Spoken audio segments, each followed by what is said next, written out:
ଚତୁର୍ଦ୍ଦଶ ଗଳ୍ପ। ଲେଖକ ଏବଂ ଭଏସ୍ ଆର୍ତ୍ତବନ୍ଧୁ ସ୍ୱାଇଁ। ପାଖ ଝିଅ ଦୂର ଝିଅ। ସେଦିନ ଥିଲା ପହିଲି ରଜ। ଶାଶୁ ଘରୁ ବାପ ଘରକୁ ଆସିଥାନ୍ତି ମିତା ଆଉ ଅନିତା ଦି ଭଉଣୀଯାକ। 6 ମାସ ପୂର୍ବରୁ ତାଙ୍କ ଘରକୁ ବୋହୂ ହୋଇ ଆସିଥାନ୍ତି ତାଙ୍କ ନୂଆ ଭାଉଜ ଗୀତା। ନଣନ୍ଦ ଭାଉଜଙ୍କର ଅପୂର୍ବ ମିଳନରେ ଘରଟା କୋଳାହଳରେ ଫାଟି ପଡ଼ୁଥାଏ। 3 ଜଣଙ୍କର ଆନନ୍ଦ କହିଲେ ନ ସରେ। ଖିଆପିଆ ସାରି ନଣନ୍ଦ ଭାଉଜ ବସି ଗପ ଜମେଇ ଦେଲେ। ଢେଙ୍କାନାଳରୁ ଢିଙ୍କିଶାଳ ଯାଏ ଗପ। ଗପରେ ସେମିତି କିଛି ନଥାଏ ମ, କେବଳ ଥାଏ 3 ଜଣ ଯାକର ଶ୍ୱଶୁର ଘର କଥା। ଅନିତା କହୁଥାଏ ତା ସ୍ୱାମୀ ଶାଶୁ ଶ୍ୱଶୁରଙ୍କ ବାହାଦୁରୀ, ପରିବାରର ଲୋକମାନେ ତା ପ୍ରତି କିଭଳି ବ୍ୟବହାର ଦେଖାଇଥାନ୍ତି, କି ପ୍ରକାର ସ୍ନେହ ଆଦର କରନ୍ତି, ଖାଇବା ପିଇବା ଭଲ ମନ୍ଦ କଥା। ମିତା ଗପୁଥାଏ ତା ସ୍ୱାମୀ ଶ୍ୱଶୁରଙ୍କର ବଡ଼ ପୁଣିଆ। ପରିବାର ଲୋକ ତାକୁ କେମିତି ସାଧବ ବୋହୂ ଭଳି ଦେଖୁଛନ୍ତି। ଭାଉଜ ଗୀତା ଦୁହିଁଙ୍କ ଗପ ଶୁଣି ଶୁଣି ବେଦମ୍ ହୋଇଯାଉଥାନ୍ତି। ଭାବୁଥାନ୍ତି ତାଙ୍କୁ ବି କିଛି କହିବାକୁ ପଡ଼ିବ, ତା ନହେଲେ ନଣନ୍ଦ 2 ଜଣ ସନ୍ତୁଷ୍ଟ ହେବେନି, ତାଙ୍କୁ ଭୁଲ ବୁଝିବେ। ମୁହଁ ଖୋଲିଲେ। ବୁଝିଲ ନା, ତମ ଭାଇ ସାଥିରେ ତମ ବାବୁମାନେ କେବେ ସମାନ ହେଇପାରିବେନି।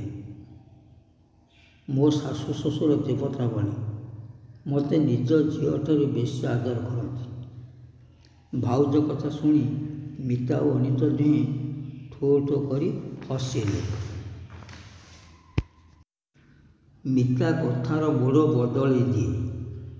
ଅନିତାକୁ ପଚାରେ, ଅପା ତୋର ମନେ ଅଛି ଗୋଟେ କଥା ବୋଉ କହିଥିଲା? ଅନିତା କହେ, କୋଉ କଥା?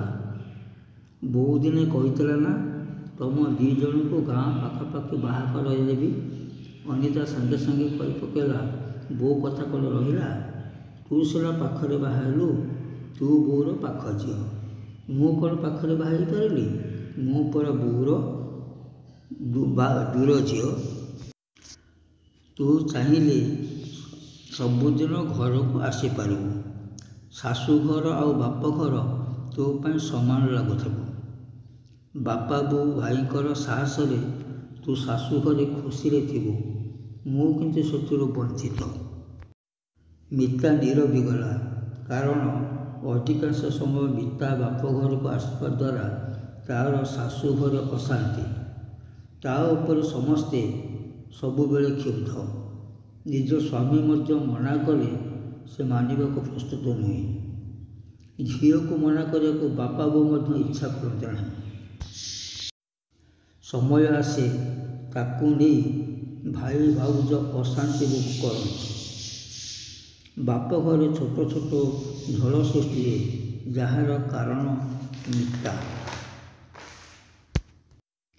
ଅନିତା ଏସବୁ କିଛି ଜାଣିପାରେନି। ବାପା ବୋଉ ଭାଇ ଭାଉଜ କେହି ବି ମିତାର ଏସବୁ କାର୍ଯ୍ୟକଳାପ ତାକୁ ଜଣାନ୍ତି ନାହିଁ। ହେଲେ ବୋଉ ତାକୁ ସେଦିନ ପାଖକୁ ଡାକି ଏକୁଟିଆ କହିଲା, ଅନି, ତୁ ସିନା ମୋର ଦୂର ଝିଅ, ହେଲେ ମିତା ଭଳି ପାଖ ଝିଅ ନ ହୋଇଛୁ ଭଲ। ତୋ ସଂସାରରେ ତୁ ଭଲରେ ଅଛୁ, ହେଲେ ମିତା ତା'ର ସଂସାରରେ ଭଲରେ ନାହିଁ ଲୋ ମା।